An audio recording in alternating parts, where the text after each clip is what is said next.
Hello everyone, and welcome back to my channel. Alex here, and today we're going to talk about planning a cut.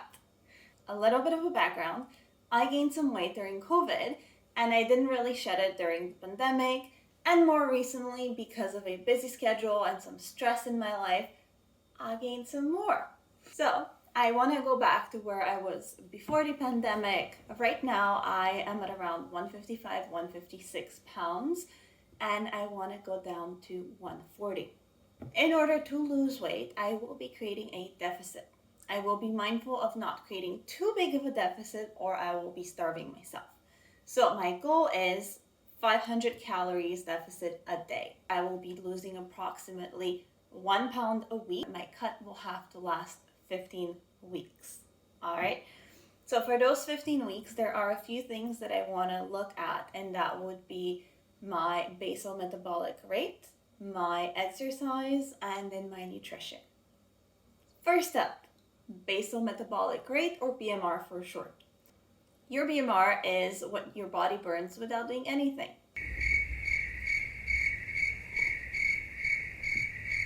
So you literally could be sleeping all day and your body will still burn those calories, because that is what your body needs to function properly.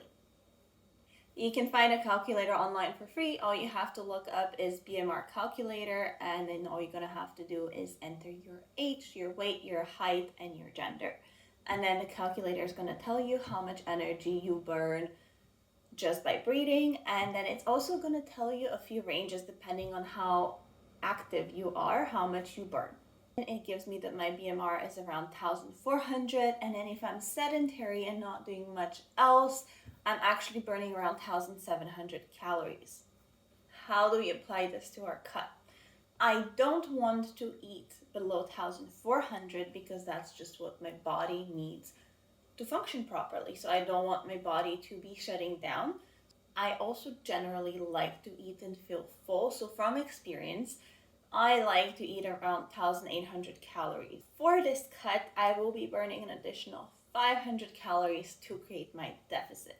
I will need to burn 2,300 calories a day. That leads us into our next topic: fitness and exercise. So how are we gonna burn those additional 500 calories a day? What I would recommend is walking. Walking is a steady rate cardio that does not generate cravings and is not very high impact on your joints. For the first week, because I've been a couch potato, I will have a goal of 7.5k steps a day. And then as of week 2, that will increase to 10k steps a day. And that's going to be the minimum amount of steps that I will be walking each day. Now, if it's rainy sometimes or it snows, I'm okay with walking a little bit less that day and compensating the next, as long as I still average out at above 10k steps a day for the week. So don't be too strict with yourself.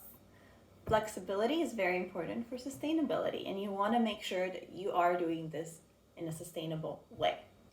In order to keep track of my steps, what I will be using is my Fitbit, so it's always on my wrist and it's always calculating my steps. However, not everybody has the funds to do that, so there are apps on your phone as well that you can keep track of, or you can set a goal by kilometers. Additionally, and this has nothing to do with the cut, but I do have a cute little dog called Oscar, and he loves to run. So I will be incorporating, as a week 3, once I'm used to the higher step number, short runs in the morning. So those runs, they're usually going to be around 2-3k a day, not more, are going to count towards my step goals.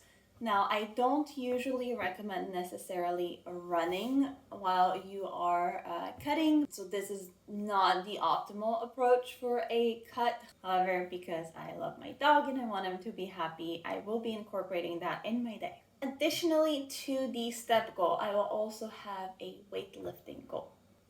Weightlifting during a cut is important because if you do not use your muscles and your body is in a deficit, then you risk losing them.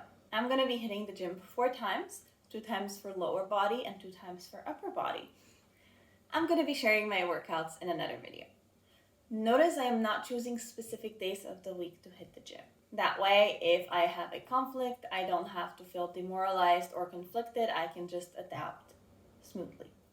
And now let's talk about nutrition. Nutrition is actually what's going to dictate if you are losing or gaining weight. You could be doing the same workout, but if you're in calorie surplus, you will actually be gaining weight, versus if you're in a deficit, you will be losing the weight. So nutrition is very, very important. You cannot have a cut without a proper nutrition. All right. I will be using two trusty tools to help me with my cut so that I know what I'm putting into my body.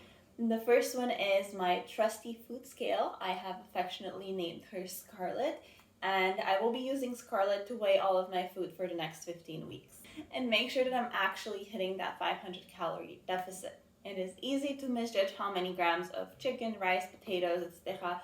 we're actually consuming, and it's very easy to overeat because 500 calories is not actually that big of a window, especially if you're eating high calorie foods. That is why I am sticking with the scale.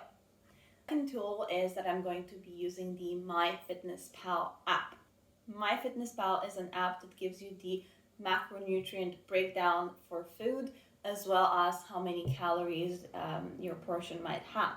So speaking of macronutrients, because calories are not the only important thing in nutrition, I do want to bring your attention to the amount of protein that I will be eating. So because my body is going to be in a deficit, I want to make sure I eat somewhere between 1 and 1.4 grams of protein per pound body weight. So to recap, what we're going to be doing is a 500 calorie deficit. We are going to be aiming for 10K steps a day. We're going to be hitting the gym 4 times a week, and we're going to make sure that we're eating enough protein. So that's a lot of things to keep track of. I do want to let you know that I have designed my own fitness and nutrition log that is currently being sold on Amazon. I will be making another video to go through them. If you guys are interested, I do find it's very helpful. I am somebody who writes down what I want to do. And also usually when I hit the gym, my phone is not really charged enough to keep my log on there. So I will be linking it down below in the description. The idea behind those training diaries, as I call them, is to represent different women from different religions, different body shapes, and empower them through representation. So it's a project that's very near and dear to my heart. Check them out. And finally, stay tuned for the next video where we're going to actually go over how the first week went.